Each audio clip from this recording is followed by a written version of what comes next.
Let's talk about two gimbals. Very, very similar.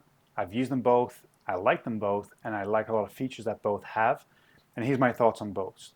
We have one, the Insta360 Flow. Secondary, we have the DJI Osmo 6. Two gimbals meant for smartphones that have very similar features, but do things just a little bit differently in certain areas, which might sway you to go one way or the other. Here's the key features of both. You have tracking. You have rapid deployment, or you can start it very quickly. You have a little clip that goes onto the back of your phone, and you just magnetically connect it, and away it goes. You have many features in both. You have very capable apps on both, and they both have extendable extension sticks, such as this. Couldn't quite say it, that's what I meant.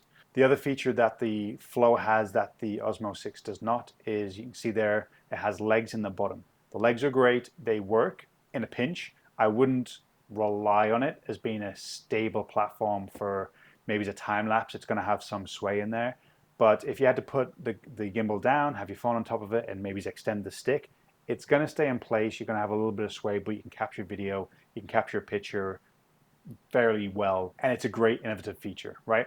So basically between the two, they both do great at what they're intended for. Quick deployment, putting your phone on there very quickly and shooting what you need in the different modes, the follow mode, the FPV mode and whatnot.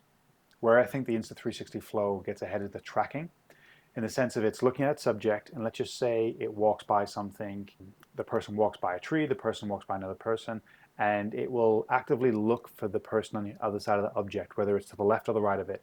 And most of the time, 9 times out of 10, it picks back up its tracking on its subject, whereas other gimbals I've tried that have a tracking feature simply give up way too early and don't track their subject. The Insta360 Flow really does. The Insta360 Flow brags with AI editing. The DJI app is very good. They both do very similar things. So really, it's maybe it's a price thing, whether you like the look of one over the other, but they both do very similar things. And if tracking is very important to you, I recommend the Insta360 Flow. I've used it in many different scenarios, and it just came ahead every single time. And I've used it against other gimbals outside of the Osmo 6. For a new product, for Insta360's first attempt in a gimbal that tracks and does all these cool features, they did a great job with it. So my personal experience with it, it's been fantastic. Between the two, it is a close battle, but for me, my personal opinion is the Flow just does a little bit more, a little bit better, though both very, very similar in the capability and the things they can do. Thank you.